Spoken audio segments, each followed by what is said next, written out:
భారత్ పైన పాకిస్తాన్ దాడులు కొనసాగుతున్నాయి. మొదటి రోజు డే టైంలో తెల్లవారుజామున పాకిస్తాన్ చేసిన కాల్పుల్లో భారతదేశానికి చెందిన సరిహద్దు గ్రామాలకు సంబంధించిన దాదాపు 16 మంది అమాయక పౌరులు, అలాగే 40 మందికి పైగా పౌరులు గాయపడ్డారు. జనావాసాలే లక్ష్యంగా, సామాన్యుల లక్ష్యంగా ఆ రోజు మొదటి రోజు కాల్పులు చూసాం. తర్వాత ఆ రోజు రాత్రి అంటే నిన్న రాత్రి జరిగిన డ్రోన్ దాడిని, మిసైల్ దాడిని కూడా మనం చూసాం. వాటిని కూడా మన వాళ్ళు సమర్థవంతంగా తిప్పికొట్టారు. ఎక్కడ చిన్న డ్రోన్ భూమి మీద దిగింది లేదు, చిన్న మిసైల్ భూమి మీద ఆకాశంలో పేలిపోయి భూమి మీద పడ్డాయి తప్ప ఒక్క చోట కూడా డ్యామేజ్ జరిగింది లేదు. అలాగే ఒకవైపు ఎయిర్ స్ట్రైక్స్ చేస్తూనే సరిహద్దు దగ్గర ఉగ్రవాదులు ప్రవేశపెట్టాలని ప్రయత్నించిన పాకిస్తాన్ ఎత్తుగడలను కూడా మన వాళ్ళు తిప్పికొట్టారు. సరిహద్దు దాటి లోపలికి రావాలనుకున్న ఉగ్రవాద కుక్కల్ని 7 కుక్కల్ని మన వాళ్ళు, కుక్కలంటే కుక్కలు కాదు మనుషులే, మనం వాళ్ళ కుక్కల కింద ట్రీట్ చేస్తాం కాబట్టి ఆ తోడేళ్లని మన వాళ్ళు 7గురిని అక్కడే మట్టుబెట్టేశారు. సో దాంతో పాకిస్తాన్ కొంచెం భయపడి వెనకంజ వేస్తుంది అని అనుకున్నాం. కానీ పిచ్చి పట్టిన కుక్క కదా, అది ఈ రాత్రి కూడా మళ్ళీ అటాక్స్ మొదలుపెట్టింది. ఇప్పటికే కొన్ని చోట్ల డ్రోన్స్ ఎగురుతున్నాయి. మన వాళ్ళు వీటిని కూడా సమర్థవంతంగా తిప్పికొడుతున్నారు. ఇవాళ కూడా 3 రాష్ట్రాలు, ప్రధానంగా జమ్మూ కాశ్మీర్, పంజాబ్, రాజస్థాన్ రాష్ట్రాలపైన డ్రోన్లు, మిసైళ్లతో భారత సైనిక స్థావరాల లక్ష్యంగా పాకిస్తాన్ డ్రోన్లను ప్రయోగిస్తోంది. అయితే వాటిని గగనతలంలోనే మన వాళ్ళు తిప్పికొడుతున్నారు. వాటి అక్కడే ఆపేసి పేల్చేస్తున్నారు డ్రోన్లని. దాదాపుగా ఈ ప్రాంతాలన్నింటిలోనూ దాదాపు 10కి పైగా ప్రాంతాల్లో పూర్తి స్థాయిలో బ్లాక్అవుట్ అమలు చేస్తున్నారు. సైరన్లతో ప్రజలను అప్రమత్తం చేస్తున్నారు. చాలా ప్రాంతాల్లో సైరన్లు మోగుతూ ఉన్నాయి. ఎల్ఓసి వద్ద, లైన్ ఆఫ్ కంట్రోల్ వద్ద కాల్పుల విరమణ ఒప్పందాన్ని ఉల్లంఘించిన పాకిస్తాన్ 4 రోజులుగా ఇదే పని కాల్పులను కొనసాగిస్తోంది. ఆ కాల్పులను కూడా మన బలగాలు తిప్పికొడుతున్నాయి.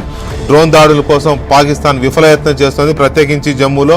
ఇందాక నేను చెప్పినట్టుగా జమ్మూ కాశ్మీర్ ముఖ్యమంత్రి ఒమర్ అబ్దుల్లా చెప్పారు, లేట్ ఈవినింగ్లో బాంబుల శబ్దాలు భారీ ఎత్తున వినిపిస్తున్నాయి, నేను వింటున్నానని చెప్పి ఆయనే చెప్పడం జరిగింది. అలాగే సాంబా, పఠాన్కోట్ సెక్టర్లలో కూడా పాక్ డ్రోన్లను మన సైన్యం కూల్చేసింది. జమ్మూలో ఎయిర్ డిఫెన్స్ సిస్టమ్ బాగా యాక్టివేట్ చేశారు. అలాగే సాంబా సెక్టర్లో పాక్ డ్రోన్లు కూడా కూల్చేశారు. చీకటి పడగానే పాకిస్తాన్ ఈ తెగవడం మొదలుపెట్టింది. మళ్ళీ రెండో రోజు యూరీ సెక్టార్లో మొదలైంది రెండో రోజు కాల్పుల వ్యవహారం యూరీ సెక్టర్లో ప్రారంభమైంది. యూరీలో కూడా బ్లాక్అవుట్ ప్రకటించారు. సమర్థంగా తిప్పికొడుతున్నాయి భారత బలగాలు, తిప్పికొడుతున్నాయి. ఇప్పటి వరకు జైసల్మేర్, పూంచ్, అంబాలా, పంచకుల, ఫిరోజ్పూర్, జైసల్మేర్, పఠాన్కోట్ ఇలాంటి ప్రాంతాల్లో ఈ డ్రోన్లు ఎగురుతున్నాయి. వాటిని తిప్పికొడుతున్నారు. బ్లాక్అవుట్ ప్రకటించింది మన సైన్యం.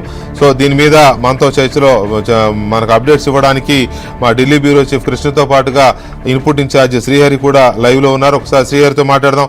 శ్రీహరి, ఇప్పటి వరకు ఉన్న అప్డేట్స్ ప్రకారం ఎలా ఉంది, సిచ్యువేషన్ ఎలా ఉంది? ముఖ్యంగా కొద్దిసేపటి క్రితమే ప్రధాని నివాసంలో కూడా అజిత్ దోవల్తో పాటు త్రివిధ దళాలకు సంబంధించినటువంటి అధిపతులతో కూడా ప్రధాని మోదీ సమావేశం ముగిసింది. సో ప్రస్తుతం జరుగుతున్నటువంటి అన్ని పరిణామాలపైన కూడా వీళ్ళు చర్చించినట్లుగా తెలుస్తోంది. అయితే మనం చూస్తే ఒక్కసారిగా ఏదైతే దొంగ దెబ్బ తీయడానికి అలవాటు పడ్డ పాకిస్తాన్ ఇంకా కూడా తమ కుయుక్తులను కొనసాగిస్తోంది.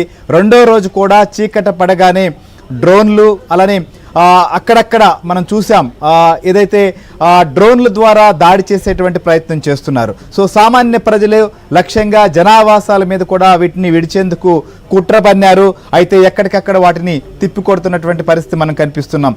జమ్మూ కాశ్మీర్, పంజాబ్, రాజస్థాన్ తో పాటుగా పలు ప్రాంతాల్లో ఈ యొక్క డ్రోన్ అటాక్స్ అనేటివి కూడా స్టార్ట్ చేశారు. కానీ వాటినన్నిటినీ కూడా ఏ మాత్రం కూడా భారత భూభాగం మీదకు దిగకుండా నిర్వీర్యం చేస్తున్నటువంటి పరిస్థితి మనకు తెలుస్తోంది.